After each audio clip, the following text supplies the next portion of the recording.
안녕하세요, 헬렌입니다. 오늘 함께 이야기를 나눌 책은 안녕 소중한 사람입니다. 정한경 작가님이 쓰고 북로망스에서 펴냈습니다. 여러분 곁에 소중한 사람들이 있으시죠? 그 사람들 덕분에 지금의 여러분이 있을 텐데요. 우리는 살면서 많은 소중함들을 마주합니다. 그런데 자세히 들여다보지 못한 채 지나치곤 하죠. 살아간다는 건 소중한 시간들을 차곡차곡 쌓아가는 게 아닐까요? 모든 소중함들을 간직하고 싶은 마음은 누구나 가지고 있을 거예요.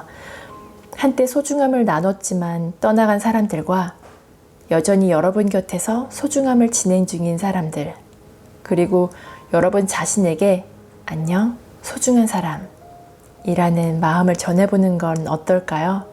익숙함 뒤에 가려진 소중한 가치들을 다시 한번 떠올리게 만든 이 책을 읽으면서 추운 날 따뜻한 코코아 한 잔을 마신 것처럼 마음의 여운이 오래 남아 여러분께도 소개해드리고 싶었습니다. 요즘 많이 춥잖아요. 책의 뒷면을 보면 보통의 하루, 우리가 자칫 따분하다 여길 수 있는 그 모든 순간들이 기적임을 우리는 잊고 살아간다. 우리가 현재의 아름다움을 자세히 들여다보지 못하는 이유는 지금 우리가 그 풍경 안에 속해 있기 때문이다. 라는 문장이 적혀 있는데요. 정말 그래요.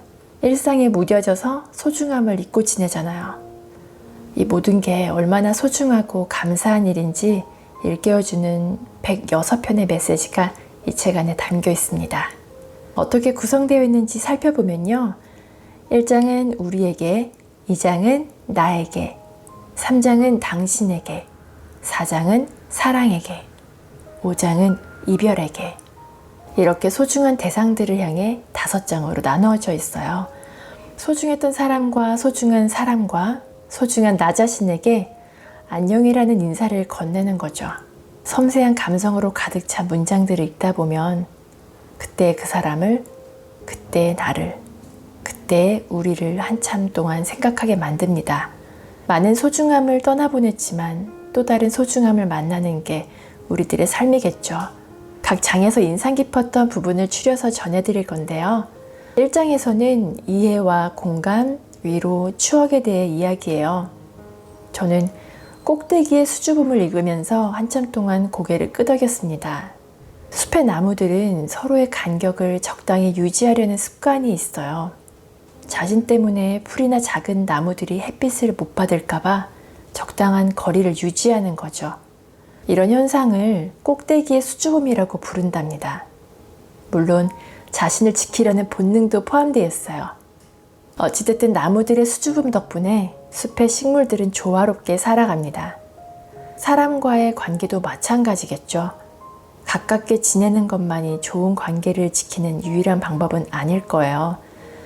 적당한 거리를 유지한 채 서로를 바라봐야 건강한 관계로 발전할 수 있지 않을까 생각해 봅니다. 살다 보면 끝까지 오래 하고 싶은 사람들을 만나잖아요. 너무 좋아하기에 더 가까이 가고 싶기도 하죠.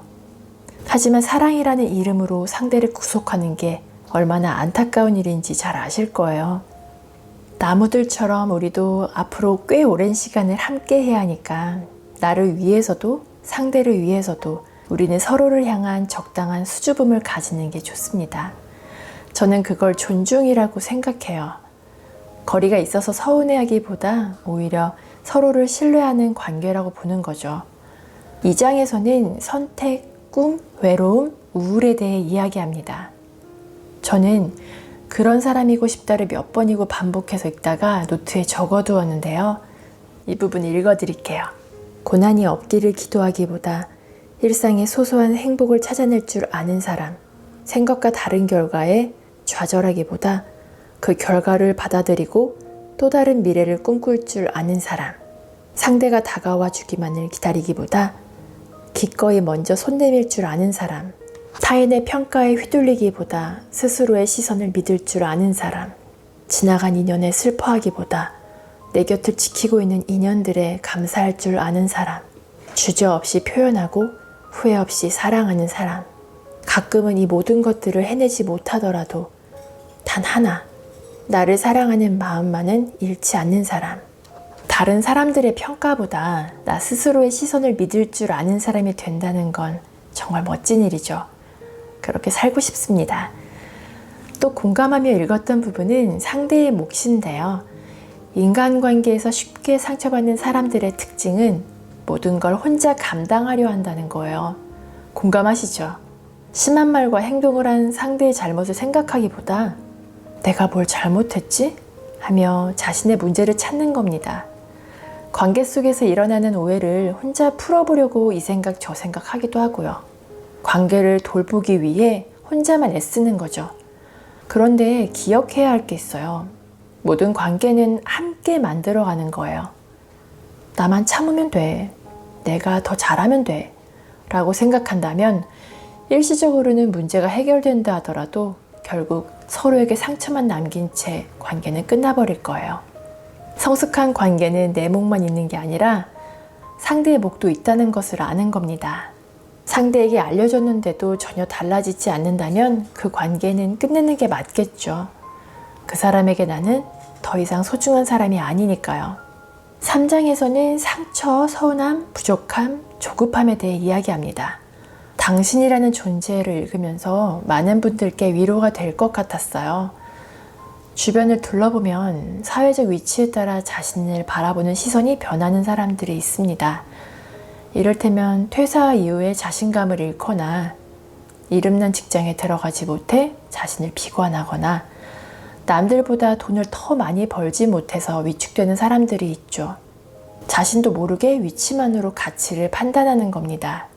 사람은 계속해서 더 많은 것을 욕망하는 존재이기에 지금에 만족하기보다는 더 나은 것을 추구하는 게 당연할지도 몰라요.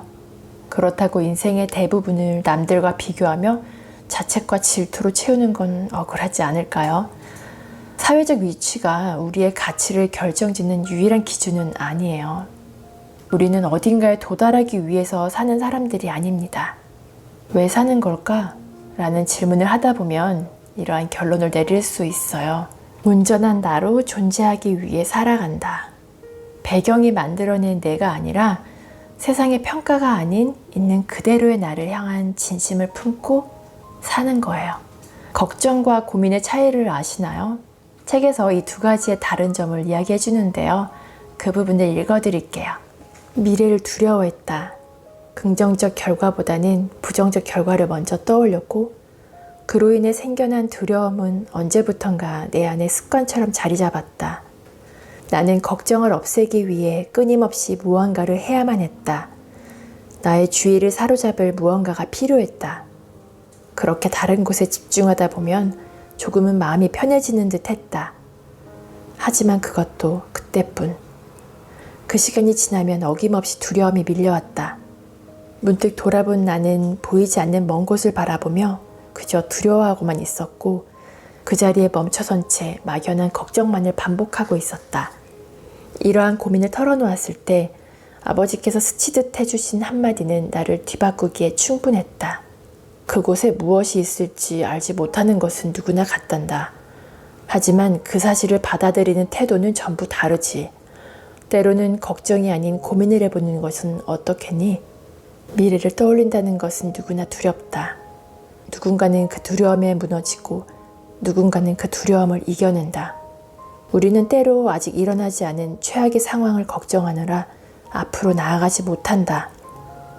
하지만 걱정과 고민은 분명 다르다. 걱정은 그저 감정적인 것일 뿐 이렇다 할 해결책을 주지 못한다.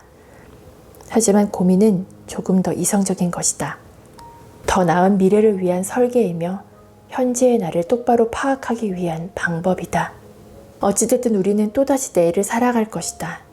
또다시 보이지 않는 미래를 향해 걸음을 내디딜 것이다. 하지만 불안해할 것 없다. 생각해보면 우리는 이미 우리가 걱정했던 수많은 내일들을 살아냈다. 그리고 그 걱정들은 막상 마주했을 때 생각보다 그리 힘겹지 않았다. 앞으로의 나날들도 분명 그럴 것이라 믿는다. 4장에서는 익숙함, 설렘, 사랑에 대해 이야기합니다. 저는 조건 없는 마음을 읽으면서 진정한 사랑의 의미를 되새길 수 있었는데요. 사랑을 돌려받는 걸 당연하게 생각한 적 있으신가요?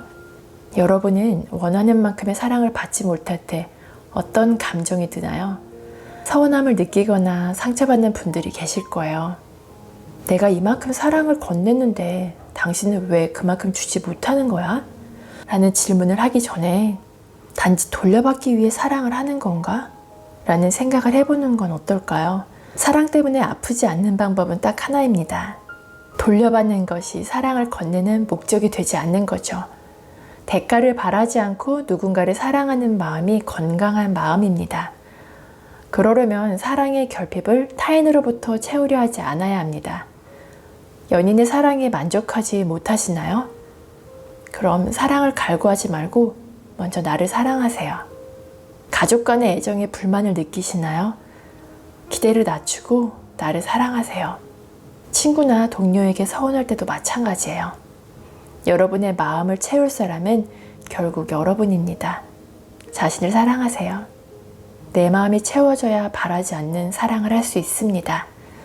마지막으로 5장에서는 이별, 상처, 기억에 대해 이야기합니다. 세상에는 많은 종류의 이별이 있습니다. 가족, 친구, 연인, 기타 등등. 어떤 이별도 아프지 않을 수 없죠. 혹시 그 사람을 사랑한 걸? 아님 만남 자체를 후회한 적 있으신가요? 나를 이렇게 아프게 하다니 하면서 사랑을 끝낸 상대방을 원망한 경험 있으신가요? 이별로 생긴 상처를 증오로 방치하기보다 상처가 아물어가는 과정을 온전히 바라보는 건 어떨까요? 우리는 계속해서 현재를 살아가야 하고 지금 곁에 있는 사람을 후회 없이 사랑해야겠죠. 모든 사랑의 끝은 이별이라는 슬픔을 받아들이며 사랑하는 것. 우리가 할 수 있는 전부일 테니까요. 쑥스러워서 때론 말하지 않아도 알 거라고 생각해서 건네지 못한 말들이 이 책에 담겨 있어요. 소중한 사람들과 함께 읽으면 좋겠다는 생각을 했습니다. 제 영상을 시청해 주신 여러분도 제게 정말 소중한 사람입니다. 오늘은 평소와 다르게 마치는 인사를 하고 싶네요. 안녕, 소중한 사람. 구독과 좋아요, 댓글은 큰 힘이 되니 꼭 기억해 주시고 다음에 또 만나요.